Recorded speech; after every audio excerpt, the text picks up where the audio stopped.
Olá, nós somos o grupo 4 do Seminário de MAD, composto por Eduardo Menezes, Giciele Noêmia, Maria Clara Barbosa e eu, Stephanie Gomes. Nós somos da turma de farmácia do segundo período matutino e hoje nós vamos falar sobre duas bactérias, o Vibrio parahemolíticos e o Vibrio cholerae. Este aqui é o nosso sumário, onde vamos falar principalmente sobre as características gerais, doença, tratamento e profilaxia das duas bactérias. Primeiramente, vamos falar sobre o Vibrio parahemolíticos. Eles são bacilos gram-negativos, eles vivem em ambiente marinho, pois eles são seres halóficos, ou seja, eles têm afinidade com o sal. Eles são anaeróbios facultativos e eles possuem dois tipos de flagelo. São o flagelo polar e os laterais. Na imagem ao lado, nós podemos ver a bactéria em microscopia eletrônica e vemos claramente o flagelo polar dele, e ele tem como função a locomoção da bactéria, e os flagelos laterais não podemos enxergar bem na imagem, mas eles possuem, e sua principal função é a motilidade em superfície, que podemos chamar de swarming. Essa motilidade ela permite o movimento da bactéria em superfícies sólidas e mais viscosas. Aí facilita a sua colonização e a formação dos biofilmes, que é um fator de virulência que ajuda na patogenicidade da bactéria, porque ele protege elas contra o sistema imunológico e os antibióticos.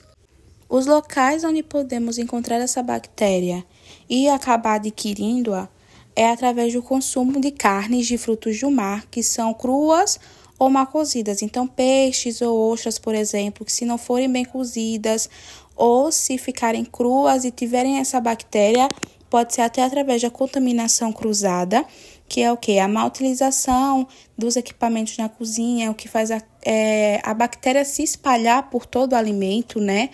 Então, essa é a forma que podemos nos contaminar com essa bactéria.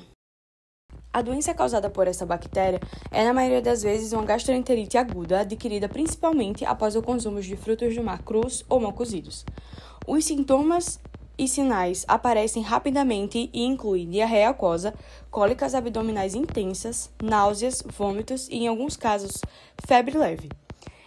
Em situações menos comuns, especialmente pessoas com feridas que se expõem à água do mar contaminada, elas podem ocorrer infecções de pele e de feridas, e em indivíduos vulneráveis pode evoluir até para uma sepse. O diagnóstico é feito pela combinação da história clínica, principalmente o consumo de frutos do mar. O diagnóstico normalmente ele é feito uma cultura de fezes, que permite isolar a bactéria. Além disso, testes moleculares como PCR são usados para identificar genes de virulência como TDAH e TRH, confirmando se a cepa é realmente patogênica. Esses métodos tornam o diagnóstico mais rápido e também mais preciso. Como víbrios parahemolíticos é uma bactéria encontrada no mar e águas salobras que contaminam frutos do mar, especialmente ostras, e feridas expostas à água, é necessário evitar a ingestão desses frutos do mar crus ou mal cozidos, cozinhar bem esses frutos, mantê-los refrigerados em temperaturas menores que 4 graus e, se cozinhá-los, manter em temperaturas maiores que 60 graus. Em relação aos cuidados com feridas, é necessário evitar entrar no mar com feridas abertas, cobrir cortes ou arranhões, lavar bem com água limpa após o contato com a água salgada. Já a contaminação entre pessoa a pessoa não ocorre facilmente, mas pode acontecer quando fezes contaminadas entram em contato com alimentos, superfícies ou com as mãos de outras pessoas. Por exemplo, na troca de fraldas, na higiene inadequada das mãos ou na manipulação de alimentos por alguém infectado que não lavou as mãos após ir ao banheiro. E as medidas de prevenção, consequentemente, é a higienização correta das mãos após o uso do banheiro, troca de fraldas e antes da manipulação de alimentos. Mas vale ressaltar que esse tipo de contaminação é extremamente raro. Na maioria dos casos, a infecção causa gastroenterite aguda, que tem como sintomas diarreia, dor abdominal, náuseas e até mesmo febre. As medidas principais que podem se tomar diante desses sintomas são a hidratação oral, que é o mais importante, como água de coco, soro e sais de reidratação, para fazer a reposição dos eletrólitos. Os eletrólitos são íons dissolvidos nos fluidos corporais que permitem a condução elétrica e regulam funções corporais essenciais.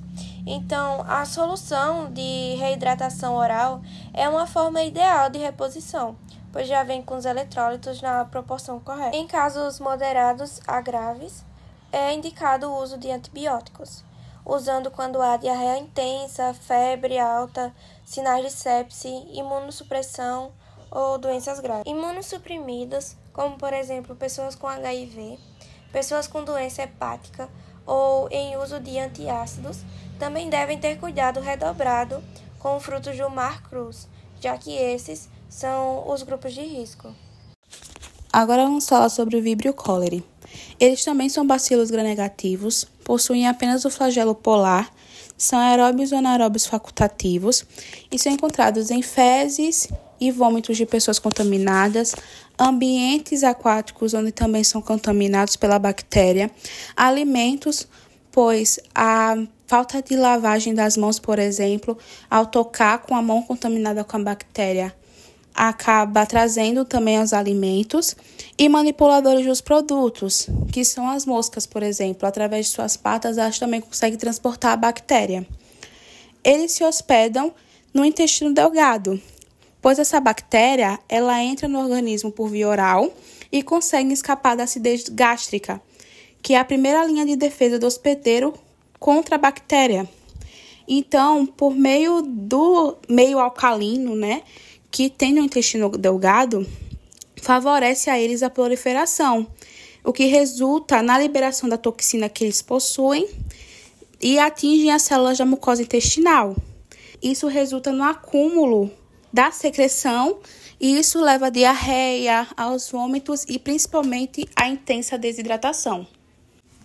Na imagem 5, que está ao lado, nós podemos ver essa bactéria observada por microscopia eletrônica. A principal infecção que a Vibrio cholerae pode causar no ser humano é a cólera. O período de incubação varia geralmente de 2 a 3 dias e os principais sintomas são a diarreia, vômito, desidratação e o mais grave que é o choque. A diarreia, ela tem um aspecto diferenciado, pois ela assume uma aparência de água de arroz. Sobre a questão de ser grave, pode chegar a cólera graves, que é um ponto em que a diarreia, o paciente acaba tendo casos de diarreia de 1 litro a cada 1 hora. E isso faz com que tenha um colapso circulatório no paciente, acaba tendo esse choque e a morte em apenas 6 a 8 horas. E o diagnóstico que podemos encontrar é o cultivo de fezes e ou vômitos, que fazemos ao isolamento e podemos identificar a bactéria.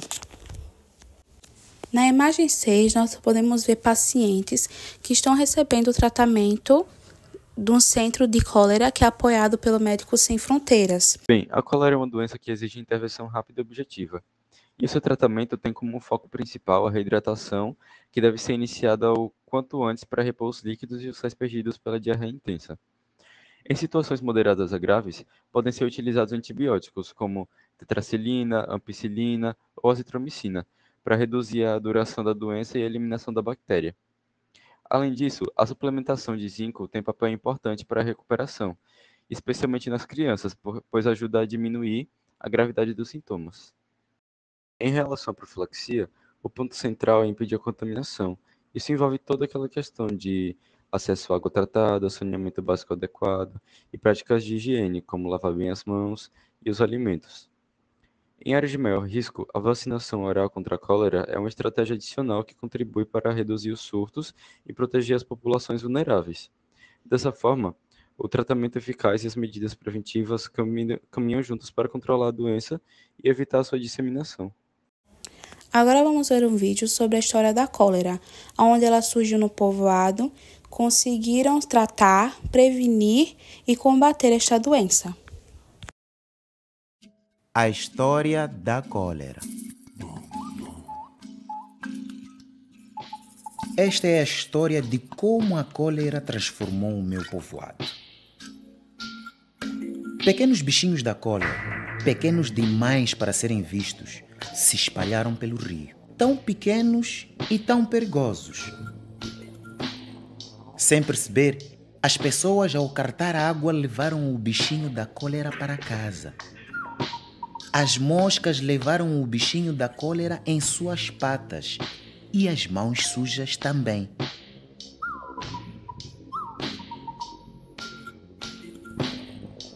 Nós ingerimos os bichinhos da cólera através de nossa água, de nossa comida e de nossos dedos.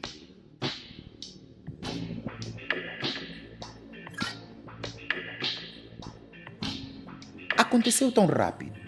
Pela manhã, meu pai estava muito doente. Ele teve uma diarreia que parecia água de arroz. Fiquei muito assustado. Eu fui procurar ajuda.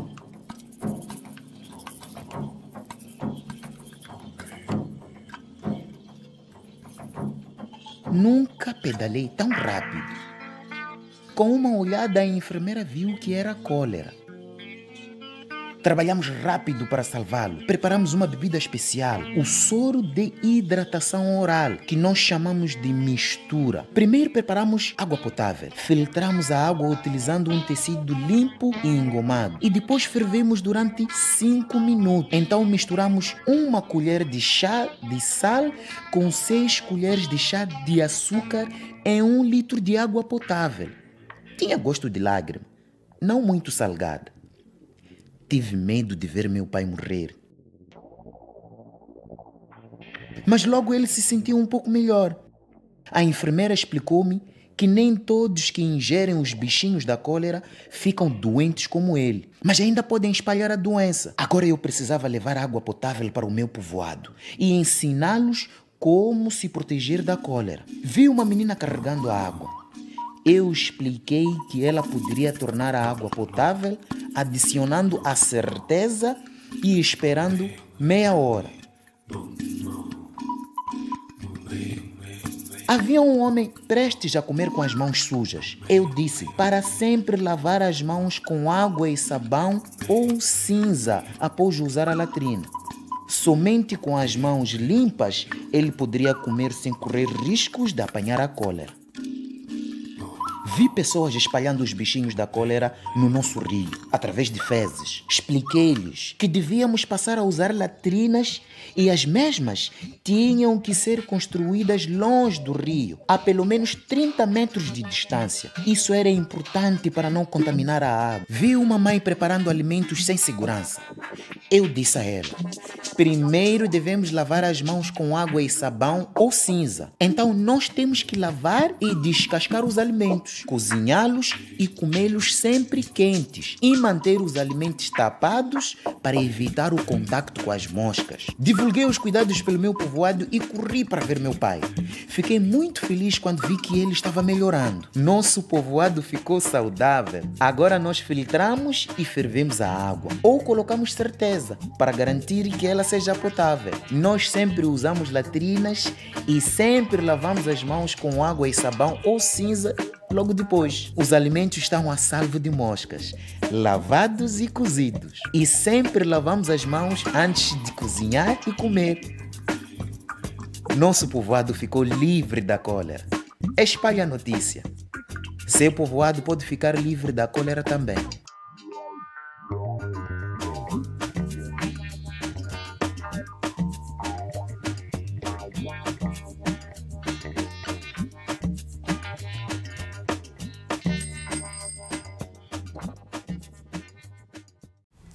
Essas foram as nossas referências e assim finalizamos a nossa apresentação.